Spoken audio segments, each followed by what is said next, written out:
Hey guys, this is just going to be a video version.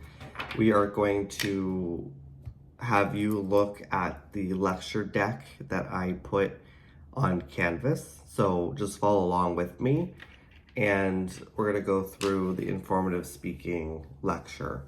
So starting on page 17 of the lecture deck, it's titled, What is Informative Speaking?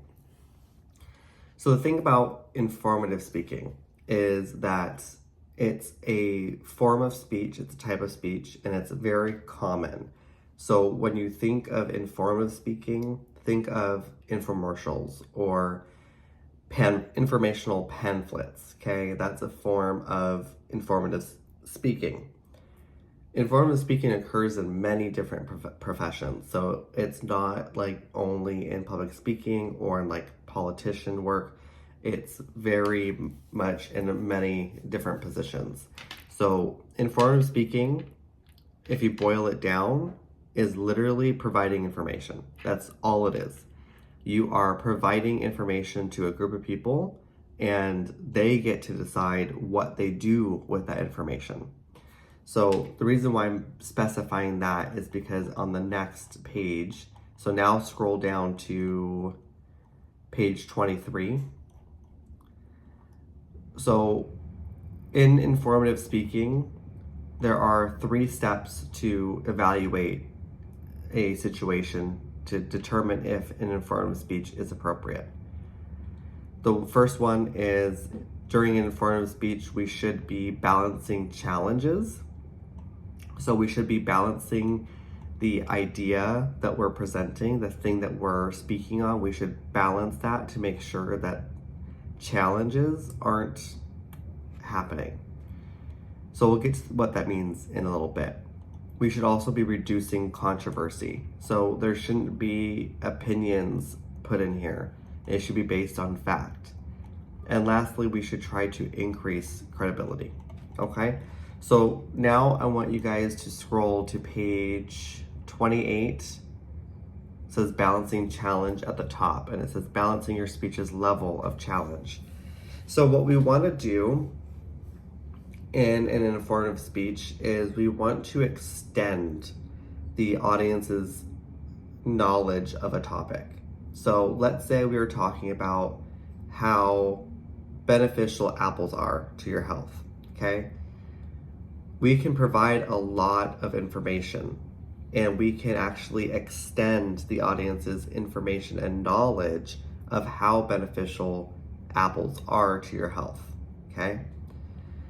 We want to then build on that knowledge. So we all have heard of the saying, an apple a day keeps the doctor away. So we should build off of that previous knowledge. That's what building means. We are building off of that knowledge. And by doing this, we are meeting the audience where they're at. We're meeting the audience and our audience members at what they already know. So it doesn't feel like we are persuading them to believe a certain way. If they already have the adequate knowledge, then we're simply just building on top of that. So there's a big difference between informational and persuasive speaking, and that's what we're going to be talking about in the next part. So go ahead and scroll down to page 33. On page 33, it says reducing controversy at the top, okay? So we need to understand controversy about a given topic. So let's use the previous example of the apples. If there's controversy, if there's studies that are indicating that it's actually not true, that apples aren't good for you and that bananas are, then that's not a position we should take. We should not be taking a position where there's evidence indicating the opposite. There should be taking a position if the information you're presenting isn't 100% truthful. So we want to understand the controversy and we want to make sure that we're being informative versus being persuasive.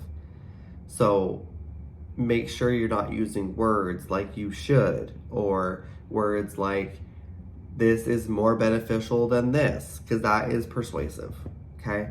So you're simply, again, you're giving the information to the audience and you're not telling them what to do with that information. You're just giving them the information. So for example, if I was to say that there is a PDF version of the textbook online somewhere, and that's all I said, then I'm giving you information, right? And that would be informative. If I was being persuasive, I would say, you know, there is a PDF version of the textbook online. You should go get it. I am persuading you to go get it. Okay? Okay. Balanced and accurate. So we want to make sure that our informative speaking is balanced, because if we have information that we're presenting, let's say we're doing the pros and cons, we want to make sure that it's balanced. If you're giving 3 pros, give 3 cons. So that way it's balanced. There's no room to interpret persuasion. Okay? And we want to make sure it's accurate. No one likes to get inaccurate information. Okay? Now scroll to page 39, which says increased credibility. So credibility is the level and extent to which you're able to be perceived as being credible, okay? And you should be telling them, this part is a little bit persuasive because you're convincing them to listen to you, but this is something we do in every speech. So it's just grabbing the audience's attention and we're demonstrating credibility. So you should talk about why they should listen to you. If we're going to use the example of the apple, what credibility do you have to talk about apples and how what the health benefits are? What is your credibility? Why should we listen to you? And then also disclose any bias or conflict of interest. Let's say you're saying apples are really good for you and good for your health, but you're also a doctor. So it's like, obviously you're going to say that, so that's a conflict of interest and that's a bias, right? But you can talk about how you're credible in that area, and that's why they should listen to you. So it kind of counteracts. And lastly, just admit when you're wrong. No one likes it when you're obviously wrong and you keep peddling this information as to why you're not wrong, because that's also persuasive. But you should admit when you're wrong, because that is more credible. Okay? So the next few slides were videos. I'm going to put that in the module for this week, so you won't be able to look at it right now, but go ahead and scroll down to page 54. We're looking at framing and organizing. So there are a ton of informational topics and informative topics, and here are some examples of the kinds of topics that you can do your informative speech on. You can talk about historical events. You could just simply report about the historical events. You can talk about a celebrity, a person. You can give us facts about that person. You can talk about an inanimate object. You can simply just describe it and describe what it's used for. You can talk about a process. So if you want to talk about how water is filtrated into drinking water, you can talk about that. Or you can talk about concepts. If you wanted to talk about democracy, or if you want to talk about, I don't know, anything.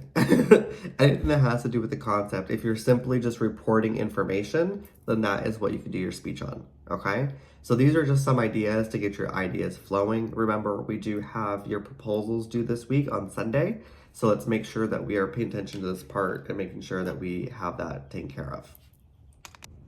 The rest of the deck here is something that you guys should really pay attention to, because the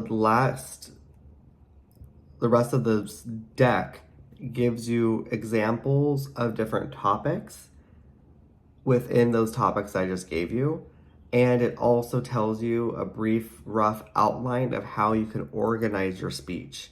So it's in your guys' best interest to look at the rest of the lecture slides and really take that in and try to mimic your material off of that.